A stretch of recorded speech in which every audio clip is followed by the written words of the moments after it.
जो दीप यज्ञ का उद्देश्य है वो भटकों को राह दिखाना। दीपक का दूसरा काम है संकल्प को जगाना। एक दीपक जाग जाता है तो अनेकों के लिए प्रेरणा बन जाता है। आप में से अनेकों दीपक जने और अनेकों के लिए प्रेरणा बने, इस संकल्प को लेकर ये दीप यज्ञ का पर्व आया। सावित्री के मन में संकल्प आया, मृत्यु के देवता को कदम पीछे हटाने के लिए मजबूर होना पड़ा।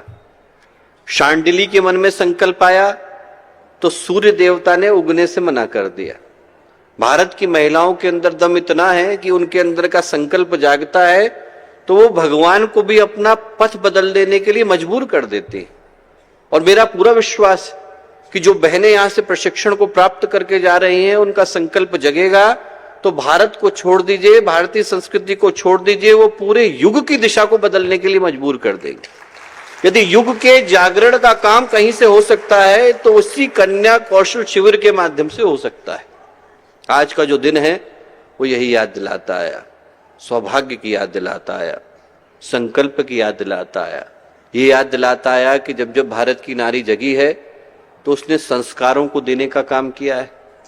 आप सोच के देखिए, एक रावण का परिवार गलत हो गया, 1 लाख पूत 1.25 लाख नाथी। ये सारे के सारे राक्षस कौन है? हमारे ही परिवार का हिस्सा है। एक परिवार गलत हुआ तो एक व्यक्ति के परिवार ने पूरी राक्षसी परंपरा को जन्म दे दिया। और वहीं पर भारत के सारे ऋषि कहां से निकल करके आए? कर्दम ऋषि और कर्दम ऋषि की पत्नी देवहूति, और देवहूति की 8 पुत्रियां, अरुंधति, अनुसुईया, शांति, क्षमा, हविर्भ्यू, ख्याति, कला, क्रिया। और 8 का विवाह कहां हुआ? सप्तऋषियों के साथ हुआ। उसके बाद जो पुत्र हुए उनका नाम कपिल मुनि, पूरे सांख्य को रचने वाले, वेद उपवेदों वेदांगों को रचने वाले। एक परिवार से भारत की सारी ऋषि परंपरा को जन्म मिल गया। आप सोचिए, यदि एक बहन खड़ी हो जाए तो पूरे भारत के भविष्य को बदल देने का कार्य अपने एक हाथ में सुरक्षित रखती है। मैं कहूंगा कि आज के दिन हम लोग इस संकल्प को लेकर के जाएं कि भारत की जो व्यवस्था है उसका आधार संस्कार है।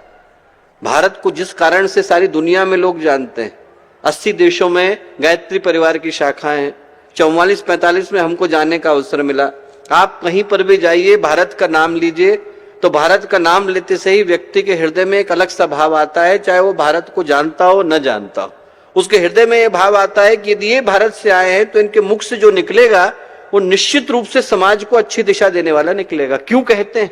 इसलिए नहीं कि हमने कुछ किया, हमसे पहले के लोगों ने जो किया उसका अभिमान इतना है, उसका गौरव इतना है, उसका स्वाभिमान इतना है कि उस सौभाग्य के ऊपर आरूढ़ हो पाने का अवसर हमको मिल पाता है। न जाने कितने सप्तऋषियों की परंपरा, जैनों के गुरुओं की परंपरा, सिखों के गुरुओं की परंपरा, ध्रुव, अष्टावक्र, शुकदेव, गार्गी, घोषा, पाला, गौतमी, यमी, सूर्या, एक से एक बढ़कर महापुरुषों के, महादेवियों के जब आप जीवन चरित्र को देखते हैं और उनके जीवन चरित्र को देखने के बाद लोग उनसे प्रेरणा को ग्रहण करते हैं तो वो जानते हैं कि भारत की भूमि से जो ज्ञान निकलने वाला है वो सिर्फ एक का कल्याण करने वाला नहीं है, वो पूरे विश्व का कल्याण करने वाला है। और उस कल्याण के प्रतिनिधि के रूप में हम और आप धरती पर जाते हैं। यदि कल को हम कहते हैं कि ये सारे ज्ञान के सूर्य हमारी धरती पर उदय नहीं हुए, लोग भारत को भारत मानने से ना कर देंगे। भारत जगत गुरु नहीं रह जाएगा। लोग कहेंगे आप हमारे लिए नक्शे पर खींची रेखा भर हो, भूभाग हो, इसके अलावा कुछ नहीं। जो भारत का इतिहास है वो संस्कारों का इतिहास है, संस्कृति का इतिहास है, विरासत का इतिहास। और उस विरासत को आज हमसे पहले वाले ऋषियों ने हमें सौंपा, गायत्री परिवार को सौंपा, और गायत्री परिवार आज अपनी बहनों को सौंप रहा है। इस भाव के साथ सौंप रहा है कि आप लोग जहां पर जाइए वहां पर दीपक बनते हुए जाइए, मशाल बनते हुए जाइए, प्रकाश बनते हुए जाइए, अंधेरे दिलों में उजाला करिए, अंधेरे घरों में उजाला करिए, अंधेरे समाज के अंदर उजाला करिए, अंधेरे वातावरण को नया करिए, नवीन करिए, उत्साह से भरिए, सौभाग्य भरिए, उनके जीवन में संकल्प का जागरण करिए। पूरा भारत, भारतीय संस्कृति, पूरा विश्व, विश्व की संस्कृति यदि किसी एक की प्रतीक्षा कर रहा है तो सुल्तानपुर की कन्या कौशल शिविर से निकलने वाली बहनों की प्रतीक्षा कर रहा है। मैं यही प्रार्थना करूंगा कि यहां से निकलने वाले सौभाग्य की लहरें अनेकों के जीवन में नवीन ऊर्जा का, नवीन चेतना का संचार करें।